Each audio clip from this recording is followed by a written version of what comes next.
గచ్చిబౌలి ఆంజనేయ నగర్ లో కూల్చివేత పనులు కొనసాగుతున్నాయి. కూలిన భవనం పక్కనే ఉన్న మరో 7 అంతస్తుల భవనాన్ని కూల్చేస్తున్నారు.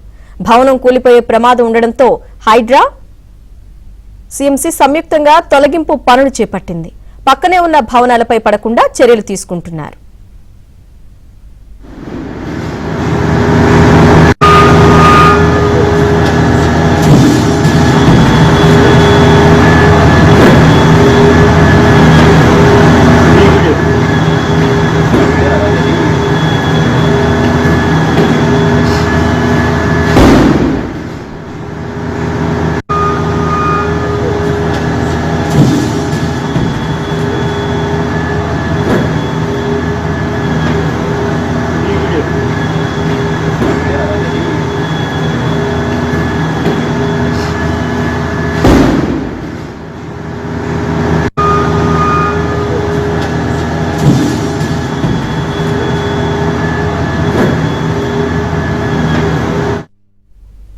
మరింత సమాచారాన్ని మా ప్రతినిధి నుమాన్ అందిస్తారు.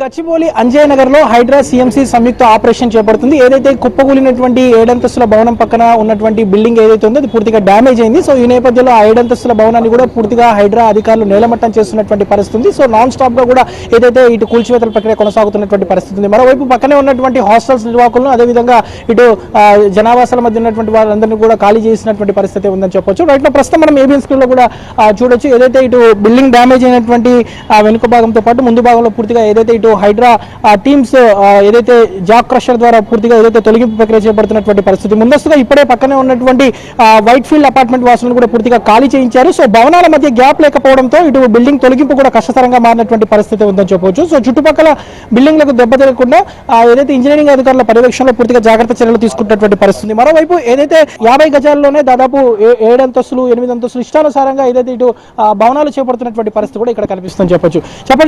ప్రధానంగా చెప్పండి, మీ ఏరియాలో ఇక్కడ చూసుకుంటే మొత్తం కూడా గ్యాప్ టు గ్యాప్ 50 గజాల్లోనే 60 గజాల్లోనే నిర్మాణాలు చేస్తున్నటువంటి పరిస్థితి, ఈ ప్రమాదాలు జరుగుతున్నాయి. సో ఏమంటారు?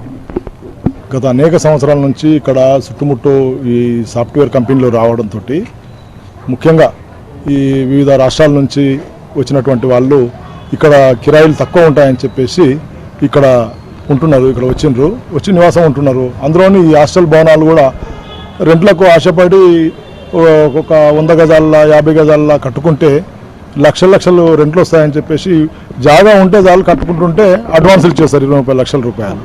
దాంతో అక్రమంగా ఇంకా అధికారులను కూడా అది చేసేసుకొని మేనేజ్ చేసేసుకొని ఈ అనాథరైజ్గా అనేక ఫ్లోర్లు కడుతున్నారు. దీనివల్ల గతంలో అనేక సార్లు ఫిర్యాదులు కూడా చేసినాం మేము. మొత్తం సార్ ఇవల్ల ప్రమాదం అవుతుంది, షెడ్ బ్యాగ్ లేకుండా ఇంతలోతో హైట్ కడితే చాలామంది ప్రమాదాలకు గురవుతారు అని చెప్పేసి ఫిర్యాదు చేసినా కూడా అప్పటికప్పుడే ఏదైనా సంఘటన జరిగినప్పుడే తప్ప ఆ తర్వాత మళ్ళీ ఇక్కడ పట్టించుకునేటోళ్ళు లేరు. ఇదే బేస్గా తీసుకొని అధికారులు కూడా చేస్తుంటారు. ఇక ఇటువంటి దుర్ఘటనలు జరుగుతున్నాయి. చెప్పండి, అంటే గతంలో కూడా ఇటు సాజిద్ నగర్లో కూడా ఒక ఘటన జరిగింది. సో ఇప్పుడు చూసుకుంటే ఈ ఘటన, సో మీ కాన్స్టిట్యున్సీ పరంగా చూసుకుంటే ముఖ్యంగా ఇటు ఏదైతే కొండాపూర్ కానివ్వండి, గచ్చిబౌలి, అంజయ్య నగర్ లాంటి హాట్ కేకులు లాంటి ఏరియా, సో ఈ ఏరియాలో విచ్చలు విడిగా ఇష్టానుసారంగా అక్రమ నిర్మాణాలు జరుగుతున్నటువంటి పరిస్థితి. ఇప్పుడు దీంట్లో అందరి బాధ్యత ఉంది. దీనికి పూర్తి బాధ్యత ఫస్ట్ అధికారులదే. ఎందుకంటే గ్రౌండ్ ఫ్లోర్ ఫస్ట్ ఫ్లోర్ వేసేటప్పుడే అధికారులు ఆపకుండా అధికారులు డబ్బులు వీళ్ళు కిరాయిలు వస్తాయని వీళ్ళు ఇవ్వడము, అధికారులు కకృతిపడి డబ్బులు తీసుకోవడం.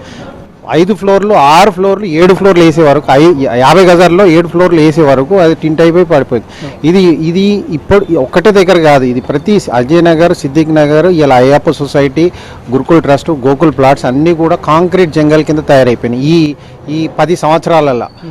ఇక్కడ ఉన్నటువంటి అధికార ఎమ్మెల్యే ఎంతసేపు అధికార పార్టీలో ఉండాలని ఆలోచిస్తాడు. మరి ఈరోజు పరిస్థితి ఇలా ఏమాత్రం దీని పూర్తి బాధ్యత అధికార ఎమ్మెల్యేది కూడా ఉందని చెప్పి నేను తెలియజేస్తాను. దాంతోపాటు ఇక్కడ ఉన్నటువంటి కార్పొరేటర్లు, వాళ్ళ అనుచరులు, ఇప్పుడు వాళ్ళ అనుచరులే సాదిక్ అని వాళ్ళ అనుచరులు, ఎమ్మెల్యే గారు అనుచరుడే కట్టింది. వీళ్ళ ప్రోత్సాహంతో ఇవన్నీ కూడా జరుగుతున్నాయి అని చెప్పి ఇలా పేద ప్రజల ప్రాణాలు పోతున్నాయి. ప్రతి 6 నెలలకు ఒక బిల్డింగ్ పడిపోతుంది, ప్రతి 6 నెలలకు ఒక ఫైర్ యాక్సిడెంట్ అవుతుంది. ఇవాళ ఫైర్ యాక్సిడెంట్ ఏదైనా అయితే కనీసం ఫైర్ ఇంజిన్ పోయే పరిస్థితిలో కూడా లేదు. సో దీంట్లో అందరు పాత్ర అని చెప్పి తెలియజేస్తున్నాం. దాదాపు ఈరోజు డే అండ్ నైట్ కూడా కొనసాగుతుంది. రేపటి వరకు ఈ భవనం తొలగింపు అంతా చేపడతామంటూ కూడా ఇప్పటికే ఇటు హైడ్రా అధికారులు చెప్తున్నటువంటి పరిస్థితి మనకు కనిపిస్తుంది చెప్పొచ్చు. విడుదల శశాంత్, నుమాన్ ఏబిన్, ఆంధ్రజ్యోతి, హైదరాబాద్.